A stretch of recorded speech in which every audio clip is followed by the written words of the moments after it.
Angkatan bersenjata Ukraina mencatat dalam 24 jam terakhir, 146 kontak senjata terjadi sepanjang hari, 8 Mei 2024. Rusia sekali lagi menyerang Ukraina menggunakan 20 kendaraan udara tak berawak jenis Shahed 136.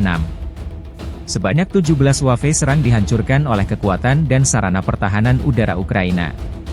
Di arah Kupiansk, tentara Ukraina menghalau 16 serangan di wilayah pemukiman Petropavlivka, Shinkivka, Ivanivka, Brestovka di wilayah Kharkiv, Stelmachivka, wilayah Luhansk.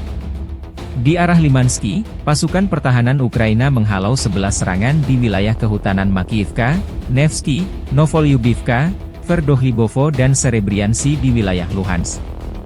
Di arah Bakhmut, AFU menghalau 26 serangan di wilayah pemukiman Belogorivka di wilayah Luhansk, Andriivka, Verkhnokamianske, Novi, Vimka, Ivanivske dan Klishchiivka dari wilayah Donetsk.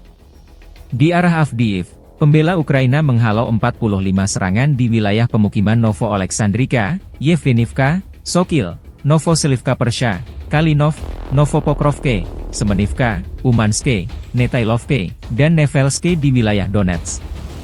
Angkatan Udara Ukraina dan satuan pasukan rudal menyerang 3 sistem pertahanan anti-pesawat, 2 sistem artileri, 10 area konsentrasi personel, dan 1 objek musuh penting lainnya.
Download Tribun X sekarang, menghadirkan lokal menjadi Indonesia.